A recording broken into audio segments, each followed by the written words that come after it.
What's up guys, Jarv here, back today jumping into Destiny 2. Now in today's video we're taking a look at everything you should be looking forward to this week. So today we're going to break down everything you can expect from tomorrow's weekly reset, including the return and changes to Iron Banner, a new Nightfall and Nightfall exclusive weapon, but also a brand new Expunge mission too. So if you want to be one step ahead going into tomorrow's weekly reset, be sure to stick around and enjoy the video. If you do enjoy the video, be sure to leave a comment and rating down below, and remember to subscribe for more Destiny 2 content. But without further delay guys, let's jump into the video.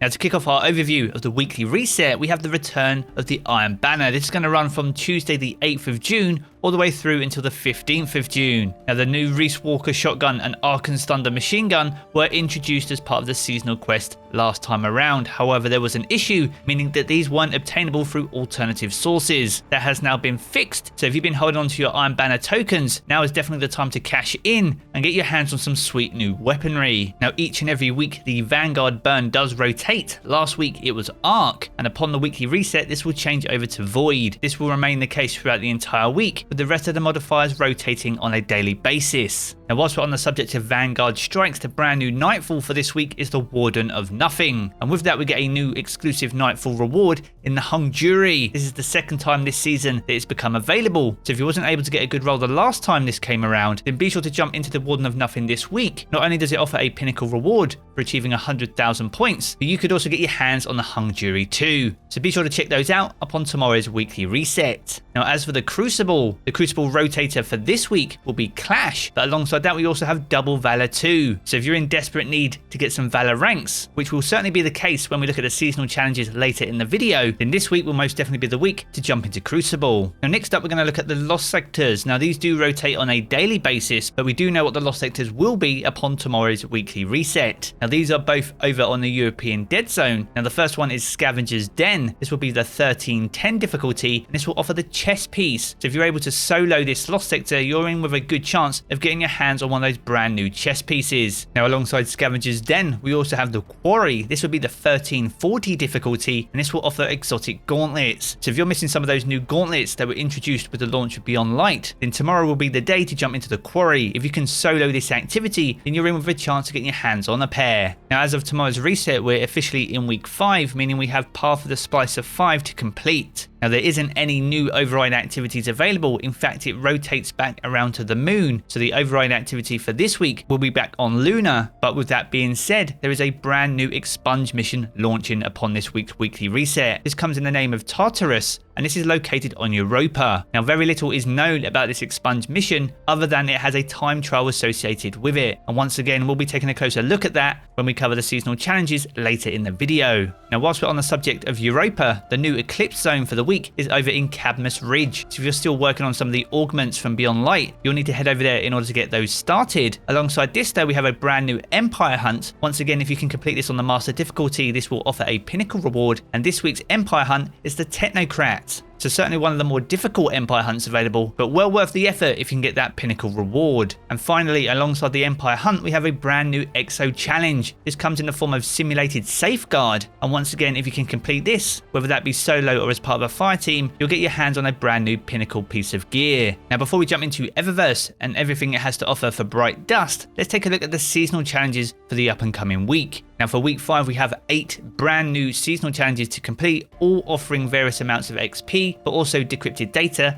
and some even offer legendary weapons. Now here if we take a look at the first 4, we have Changing Views, where we need to speak to the Splicer Servitor and complete Path of the Splicer 5 and defeat Powerful Hive anywhere in the system. Bonus progress will be granted for Hive defeated in Override. You need to defeat 150 Hive in total and complete that quest step, and for that you get decrypted data, large amounts of XP, but also the Ignition Code grenade launcher. Alongside this we have the time trial for the Tartarus Expunge. We need to complete this in 6 minutes or less, and you'll get decrypted data and some large XP for doing that. We also have Crack and Decrypt 2, where we need to unlock Conflux chests by completing override missions, decrypt Season of the Splicer engrams at the Prismatic Recaster using that decrypted data. So if you've been holding on to that data to upgrade your Splicer Gauntlet, you may need to use some of that this week to complete that seasonal challenge. Next up we have the Grenade Launcher Splicer. So for earning the new Ignition Code, we can use that in Override or Expunge to defeat combatants with grenade launchers and earn bonus progress by rapidly defeating them. And once again, we need to defeat 150 combatants. Next up, we have the Apex Armorer, where we simply need to masterwork a piece of armor. We had this last season. This is not retroactive, so you will need to masterwork a brand new piece of gear to complete this seasonal challenge. Next up, we have Serenity of the Void, where we need to acquire the seasonal ritual weapon. This will be retroactive, so if you've already unlocked the Null Composure, then this will be available to complete upon the weekly reset. And the penultimate challenge is Beyond Legendary, where you need to earn Valor ranks, and to complete this you need to get 16 ranks in total. Iron Banner is back this week, but it's also double Valor too, so if you don't want this one to be a grindy one to complete, be sure to jump into Crucible and Iron Banner this week to get this done as quickly as possible. And last but no means least, we have Undying, where we need to complete any Nightfall Strike on Legend or higher without dying. So be sure to form those fire teams together, guys, and jump into the Nightfall this week to get that challenge done. So with the activities and seasonal challenges out the way, it's time to look at some vendors, and specifically Eververse and what it has on offer for Bright Dust. Now we're going to kick off Eververse by looking here, and we have the Redline Ghost Shell. This will be available for 2,850 Bright Dust. So if you haven't got this one in your collection, a brand new one added for this season, then this will set you back a small remortgage in order to pick it up. Alongside this, we have the Chain Yanker. Massive shout out to Grandad Gaming _ for sharing this. This emote was added back in Season of the Chosen, so if you missed out and didn't pick it up, you can pick it up this week for 400 Bright Dust.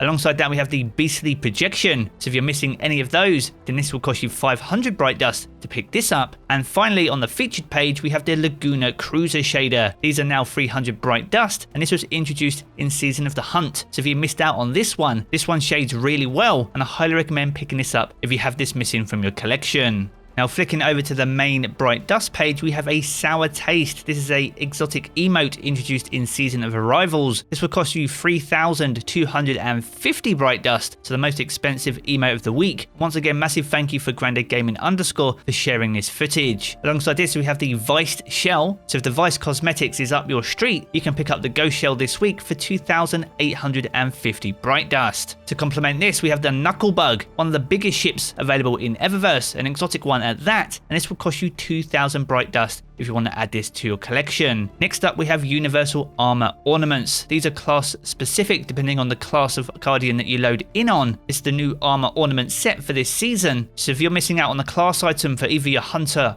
Warlock or Titan, be sure to jump on the relevant class that you need it, and it will cost you 1,200 Bright Dust for each class item. Next up, we have the Swift Song. This was the Sparrow introduced back in Forsaken, so if you're missing this from your collection, this will cost you 600 Bright Dust to pick it up. Now the penultimate item on offer is the Untold Tale. This is the brand new ornament for the reprised Vex Mythoclast, so if you still haven't earned the Vex, or you didn't want to spend silver on the ornament, you can pick up the ornament this week for Bright Dust, and it will cost you 1,250 Bright Dust to do so. So save those pennies and be sure to pick that up this week. And the final thing on offer for Bright Dust through Eververse is the Diato Capsule Entrance. This is a transmat effect and will cost you 450 Bright Dust. So there we have it, a quick look at everything that we can expect upon this week's weekly reset. If you've enjoyed this video, be sure to check out one of the 2 videos you see here in these cards for further Destiny 2 content. And don't forget to leave a comment and rating down below. I'm going to jump back into the game as always, guys, and I will catch you all again very soon.